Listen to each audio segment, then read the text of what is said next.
Hello friends, this is Rajiv Kumar Jha and today we are uploading our weekly analysis video. In this video, first we will focus on what is the current status of FIDI in derivative segments.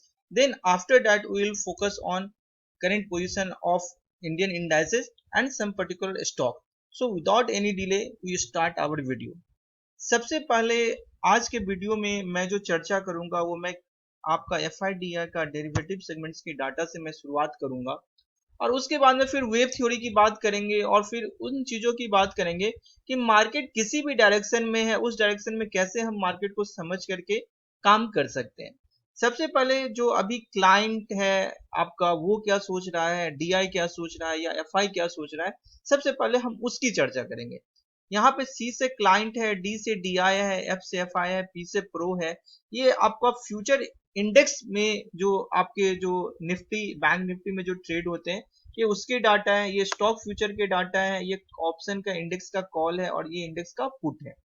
तो सबसे पहले यहाँ पे आपको जैसा दिख रहा है कि आपको क्लाइंट ने जो है ना ये 1,44,000 कॉन्ट्रैक्ट इन्होंने लॉन्ग करके रखा है। DI का 1100 कॉन्ट्रैक्ट शॉर्ट है। FI का लगभग 1,08,000 कॉन्ट्रैक्ट शॉर्ट है। P का इसमें प्रो मतलब जो ब्रोकर लोगों के अकाउंट जो होते हैं वो प्रो आईडी कहलाती है, इनका भी करीब 35,000 शॉर्ट है। यहाँ पे अगर हम बात करते हैं तो आपको लगभग जो है सो यहाँ पे करीब 10 लाख कॉन्ट्रैक्ट आपके स्टॉक फ्यूचर में लॉन्ग है क्लाइंट। 15 लाख का कॉन्ट्रैक्ट DI शॉर्ट है। यहाँ पे 4,81,000 का कॉन्ट्रैक्ट इन्होंने लॉन्ग करके रखा है FI ने और यहाँ पे करीब प्रो ने इतने कॉन्ट्रैक्ट शॉर्ट करके रखा है। अब हम ये ऑप्शन का कॉल का डाटा है तो कॉल के डाटा की बात नहीं करके अभी हम पुट की डाटा की बात करेंगे। मतलब यहाँ पे क्लाइंट शॉर्ट कर रहे हैं, मतलब क्लाइंट को मंदी दिख रही है। इस मार्केट में ज्यादातर टाइम जो होते हैं वो क्लाइंट रॉन्ग होते हैं। तो सबसे पहले ठीक है उन्होंने पुट शॉर्ट करके रखा है, उनका अपना व्यू है। और यहाँ पे 44,000 कॉन्ट्रैक्ट आपके DI ने लॉन्ग किए हैं और यहाँ पे 2,14,000 कॉन्ट्रैक्ट आपके लॉन्ग है आपके FI ने और यहाँ पे 25,000 कॉन्ट्रैक्ट लॉन्ग है आपके प्रो के। तो यहाँ पे पिछले वीक में अगर मैं फ्राइडे की बात कर रहा था तो यहाँ पे 1,80,000 के अराउंड कॉन्ट्रैक्ट था। मतलब अभी SGX निफ्टी ये दिखा रहा है कि वो 200 पॉइंट अप है क्योंकि फ्राइडे को अच्छी खासी रैली हुई है आपकी डॉ मार्केट में। लेकिन अभी वहां पे ये भी है कि वहां पे नेटफ्लिक्स का क्वार्टरली रिजल्ट्स आया तो नेटफ्लिक्स के बहुत ही खराब रिजल्ट्स आए हैं। हो सकता है कि मंडे को आपका डॉ जोन्स माइनस में बंद हो सकता है या हो सकता है प्लस में भी बंद हो। ये कोई अभी से नहीं कहा जा सकता है, अभी हम उन चीजों पे जाना भी नहीं चाहते। अभी बस मैं इतना यहाँ पे बताने की कोशिश कर रहा हूँ कि यहाँ पे ये धीरे धीरे FI फिर से अपना मतलब वो ये सोच रहा है कि मार्केट 16,200 से फिर मार्केट नीचे आएगा। इससे पहले भी मार्केट आपका 16,200 से एक बार प्रॉफिट बुकिंग हुई थी, तो शायद ये उसी चीज को समझने की कोशिश कर रहा है। अभी हम यहाँ से कुछ अंदाजा नहीं लगा रहे, हम मेन अंदाजा जो लगाएंगे वो स्टॉक से लगाएंगे और इंडेक्स के चार्ट से लगाएंगे। सबसे पहले मैं आपको यहाँ पे जो बता रहा हूँ मैं वेव थ्योरी की थोड़ी सी हेल्प से आपको चीजों को मतलब मैं क्लियर कर दूंगा ताकि आपको किसी भी मार्केट में आप किसी भी स्टॉक में आराम से ट्रेड कर सकते हैं। सबसे पहले जैसे ये मारुति का चार्ट है तो मारुति के चार्ट में ये जो है ना मैं 1 आवर के चार्ट में हूँ। तो 1 आवर के चार्ट में ये आपका फ्राइडे को बन चुका है। तो मैंने फ्राइडे को बोला था बाई करने को, तो मैंने बाई करने को बोला था तो क्यों बोला था इसके पीछे को आप समझ जाओगे रीजन, तो आप भी आराम से चीजों को कर सकते हो। जैसे क्या है कि अभी ये 1 आवर का चार्ट है तो 1 आवर के चार्ट में ये फोर्थ वेव यहाँ पे जो बन रहा है और इसके बाद में कहता है कि फिफ्थ वेव बनेगा। तो नॉर्मली ये बोला जाता है कि फिफ्थ वेव की लंबाई जो होगी वो फर्स्ट वेव के बराबर भी हो सकती है। अगर थर्ड वेव सबसे बड़ा बना है तो फिफ्थ वेव का लंबाई फर्स्ट वेव के बराबर होगा। या ऐसा भी बोला जाता है कि जो फोर्थ वेव है वो फोर्थ वेव का 1.61 तक भी हो सकता है, ऐसा भी बोला जाता है। या एक थ्योरी ये चीज भी बोलती है कि फिफ्थ वेव की जो लंबाई जो होगी वो ऑलमोस्ट आपका जो है वो लगभग थर्ड वेव के आसपास का ही होगा, मतलब थर्ड वेव की जितनी क्लोजिंग है उससे थोड़ा सा अगल बगल में क्लोजिंग होगी। एक थ्योरी ये भी है।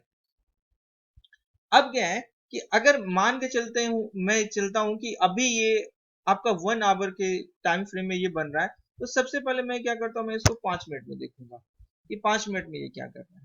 तो 5 मिनट में अगर मैं इसको थोड़ा सा मैं अगर इसको छोटा कर दूं तो मैं इससे जस्ट फ्राइडे की बात मैं कर रहा हूँ। तो फ्राइडे को फिफ्थ वेव का जो एबीसी जो है ना वो यहाँ पे बन रहा था, मतलब 8433 पे बन रहा था आपका एबीसी। तो कहने का मतलब ये है कि मतलब यहाँ से मार्केट में आपका एबीसी बन गया है, और फिफ्थ वेव बनने के बाद में एबीसी बनते हैं, तो इसका मतलब ये हो जाता है कि वो एक वेव अब कंप्लीट हो चुका है। वहां से फिर अब दूसरे वेव की तैयारी हो रही है। तो दूसरे वेव की तैयारी हो रही है तो मतलब यहां से मार्केट अप है, ये तो पक्का है। अब मार्केट यहां से अप है तो हमें एंट्री कब लेनी है, और क्या क्या चीजें एंट्री के टाइम में हमें देखनी है, और कैसे हम मार्केट में चीजों को समझ सकते हैं। तो मेरा बस ये कहना है कि अगर किसी भी स्टॉक का वेव में, अगर आप फिफ्थ 5 मिनट के चार्ट में देख लो कि एबीसी बन रहा है, और 1 आवर के चार्ट में भी देख लो कि एबीसी जो बन रहा है वो दोनों मैच कर रहा है, तो मतलब आपका सोने पे सुहागा है, और ये स्टॉक जो है ना आपको मूव करने के लिए तैयार है। जिस दिन भी मार्केट पॉजिटिव साइड होगा उस दिन मार्केट में ये स्टॉक चलेगा। अब ये तो वेब थ्योरी बता रहा है, बट इसको हम दो तीन तरीकों से इसको और जज करने की कोशिश करेंगे कि हम जो सोच रहे हैं वो सही सोच रहे हैं या गलत सोच रहे हैं। अब यहाँ पे अगर मैं बात कर रहा हूँ कि यहाँ पे सबसे पहले मैं बात करूंगा कि अगर यहाँ पे अगर बन रहा है कुछ ऐसा, अगर बन रहा है कि यहाँ से मार्केट अप होगा, तो क्या क्या सिंबल हम देख सकते हैं। पहला हम यहाँ पे देख सकते हैं कि आरएसआई का डाइवर्जेंस बन रहा है, तो ये आपका हेल्प करेगा। दूसरा, अगर आप इसको 1 आवर के चार्ट में आ जाओ और सम टाइम के लिए आप वेब थ्योरी को भूल जाओ।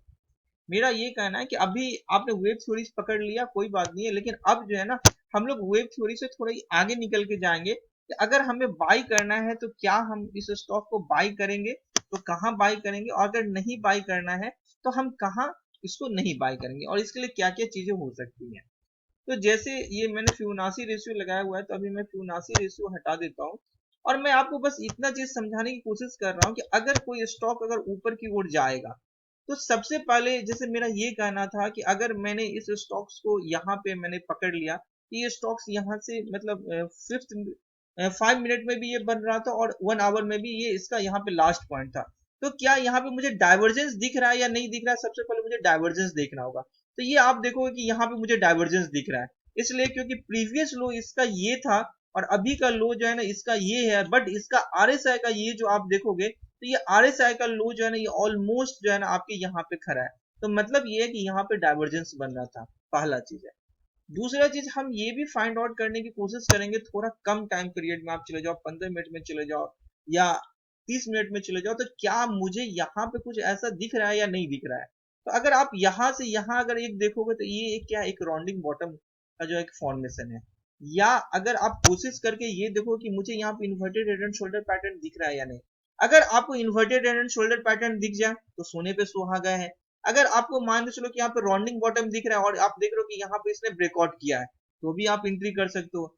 दूसरा, अगर आप 15 मिनट के टाइम फ्रेम पे आते हो, तो 15 मिनट के टाइम फ्रेम पे ये स्टॉक जो खुला था, ये आपका यहाँ पे खुला था, ये आपका ये आपका 15 जुलाई की बात मैं कर रहा हूँ, और ये आपका 10 बजे, और ये आपका पहला 9:30 मतलब 9:15 से 9:30 का ये कैंडल जो है सो आपका बना था। तो अगर ये कैंडल ऊपर गया और ऊपर से ये यहाँ पे जो है हल्का सा ये फॉर्मेशन जो हो रहा है, तो यहाँ पे क्या फ्लैग का फॉर्मेशन हो रहा है। तो मैं अगर कुछ भी नहीं करता हूँ, अगर मैं इसको 5 मिनट में आ जाऊं तो और बेहतर ढंग से ये बन रहा है। तो मेरा बस ये कहना था कि अगर ये मार्केट यहाँ पे खुला है और यहाँ से यहाँ मार्केट गिरा है, तो मैं कुछ नहीं करूंगा, मैं एक ट्रेंड लाइन लगा देता हूँ।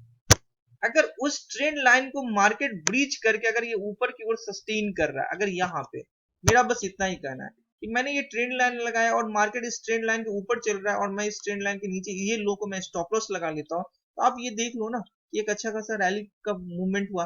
तो मतलब ये था कि आपका वेव थ्योरी इसको डिफाइन कर रहा था। सबसे पहले वेव थ्योरी से मैंने क्यू लिया, फिर उसके बाद से मैंने आरएसआई का डाइवर्जेंस ढूंढा, और फिर तीसरा मैंने देखा कि यहाँ पे राउंडिंग बॉटम बन रहा है या इन्वर्टेड एंड शोल्डर पैटर्न बन रहा है, तो मैं इसको इंट्राडे में आराम से कर सकता हूँ। अब इसी चीज को लेकर के मैंने कुछ स्टॉक्स निकाले हैं, जिन स्टॉक्स की बात मैं कर रहा हूँ। पहला मैं जो बात करूंगा वो मैं आइसर मोटर की बात करूंगा। आइसर मोटर में मैंने इससे पहले भी कॉल दिए थे, और ये मैं फिर आपको बता रहा हूँ कि आइसर मोटर में आपका inverted head and shoulder pattern का ये आप यहाँ पे देखोगे, ये आपका बन रहा था, तो इसका यहाँ पे इसने ब्रेकआउट किया था, तो ब्रेकआउट किया था, तो ये यहाँ से मूवमेंट करने को रेडी है। और ये चीज आपको हो सकता है कि कल आपको फिर ये दिखे, तो मैंने अभी आपको जैसे 5 मिनट में तरीका बताया कि अगर ये ऊपर खुले, ऊपर खुल करके नीचे आए, आपको कुछ नहीं करना है। आरएसआई किसी का 70 प्लस है तो वो 9 के ईएमए पे आएगा और उसके बाद में मूव करेगा, या हमें हो सकता है इनसाइड बार सेटअप मिल जाए, या हो सकता है कि हम 5 मिनट में कुछ नहीं करें, एक फ्लैग का फॉर्मेशन होगा तो एक हम ट्रेंड लाइन खींच देंगे, उस ट्रेंड लाइन के ऊपर अगर सपोर्ट करेगा मार्केट तो हम उसको क्या कर सकते हैं, बाय कर सकते हैं। दूसरा मेरा जो स्टॉक है वो है पीडीलाइट।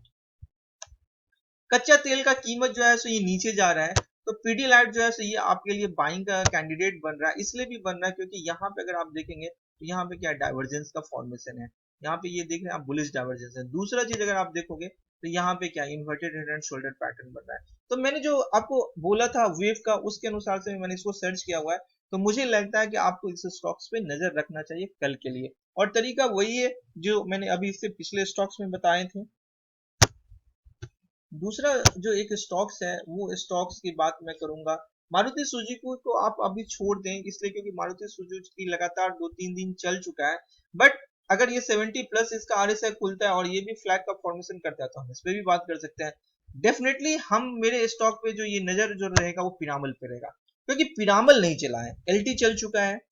इससे पहले लास्ट जो मूवमेंट जो हुआ था तो उसमें मैंने यहाँ पे जो ये जो आपकी चली जो थी, यहाँ पे मैंने इसको बाय करने का रिकमेंड किया था, ये चला था। तो मेरा मुझे ऐसा लगता है कि कल पिरामल चलेगा। अगर चलेगा तो इसका आरएसआई क्या 70 प्लस दिखाएगा।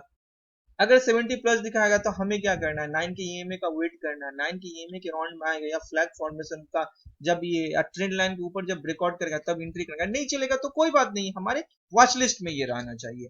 और एक स्टॉक और जो मैं अपने वॉच लिस्ट में मैं डालूंगा वो है आपका, स्टॉक्स नहीं है ये, इंडियन इंडाइसेस है, हमारे निफ्टी है। और मुझे ऐसा लग रहा है कि निफ्टी अभी तेजी में ही है, और मुझे लग रहा है कि निफ्टी का टारगेट जो होना चाहिए वो 16,280 का प्रीवियस हाई है। और मुझे लगता है कि कल फिर हमारा निफ्टी चलेगा और ये अपने प्रीवियस हाई तक जाएगा। और मार्केट अभी ये रेक्टेंगल चैनल के बीच में चल रहा है, तो मार्केट जब तक 16,500 के ऊपर सस्टेन नहीं करेगा हम तेजी नहीं देखेंगे। और जब तक मार्केट अपना प्रीवियस जो लो है 15,000 का लेवल को जब तक नहीं करेगा तब तक हम मंदी नहीं देखेंगे। तो ये हमारा जो ये एनालिसिस था वो इंडियन मार्केट और कुछ स्टॉक्स के लिए था। अब हम दूसरा एनालिसिस जो करेंगे वो गोल्ड के लिए करेंगे, इसलिए क्योंकि गोल्ड अब धीरे धीरे नीचे आ रहा है। अगर आप बात करोगे 2015 की बात करोगे तो 2015 में भी गोल्ड का सेम चीज था। मतलब 2014-15 की बात करेंगे तो गोल्ड हमारा नीचे की ओर जा रहा था और धीरे धीरे स्टॉक्स हमारे ऊपर की ओर जा रहे थे। तो मुझे ऐसा लग रहा है कि सेम चीज अब ऐसा हो रहा है कि गोल्ड धीरे धीरे नीचे जा रहा है और धीरे धीरे ये पैसा निकल करके अब स्टॉक्स में जाएगा। तो इसलिए मुझे लगता है कि हम लोगों को अभी स्टॉक्स पे ज्यादा फोकस करना चाहिए। और ये गोल्ड का मैं वीकली चार्ट देख रहा था, तो गोल्ड का वीकली चार्ट पे सपोर्ट जो है वो आपका 1680 के राउंड में है। और मुझे लगता है कि ये टच करेगा और ये टच करके इसको ब्रेक भी करेगा। ठीक है, तो जस्ट अभी हमें इंतजार करना है कि ये 1680 के लेवल को कब तक ये होल्ड करता है, क्योंकि एक बार, दो बार, तीन बार मार्केट ने इस लाइन का सपोर्ट लेकर के मार्केट चला है। और मुझे लगता है कि चौथी बार में जिस ढंग का मूवमेंट बन रहा है, जिस ढंग का सेलिंग प्रेशर बन रहा है, तो मुझे लगता है कि ये इस लेवल को ब्रीच करेगा। तो मेरा अगला टारगेट जो होगा वो 1456 के लिए होगा, बट 1456 बहुत दूर है अभी। तो अभी मेरा अगला टारगेट जो होगा वो 1600 के लिए होगा। तो अगर ये 1680 को लेवल को ब्रेक करता है तो मैं इसको शॉर्ट करूंगा एक 1720 का स्टॉप लॉस लगा करके, और मुझे लगता है कि ये नीचे जाएगा। और अगर किसी को लगता है कि मुझे वेब थ्योरी डिटेल्स में समझनी है तो वो मुझसे आकर के जो है सो मतलब इंटरेक्शन कर सकता है, क्योंकि वेब थ्योरी जो है सो अपने आप में वास्ट है। और मैं इसका एक वीडियो बना करके जो है सो मैं यूट्यूब पे भी डाल दूंगा, और हमारा जो ऐप है उस ऐप पे भी मैं डाल दूंगा। और इसका मैं मिनिमम कॉस्ट रखूंगा क्योंकि ये बहुत ज्यादा वास्ट है, लेकिन ये काम बहुत जबरदस्त करता है। तो मुझे लगता है कि हर व्यक्ति को वेब थ्योरीज पढ़ना चाहिए, समझना चाहिए, और फिर उसको अदर चीजों के साथ में मैच करना चाहिए, चाहे वो मूविंग एवरेज और क्रॉस ओवर हो, चाहे आपको आरएसआई का डाइवर्जेंस हो, चाहे inverted head and shoulder pattern हो। जब ये दो तीन चीजें मैच करती हैं तो ये जबरदस्त काम करता है। जैसे कि मैंने आपको कहा कि मारुति का मैंने लास्ट डे मैंने कॉल दिया था और ये आराम से 2.5% की ओर मूव किया था। That's all, thank you. आज के लिए बस इतना।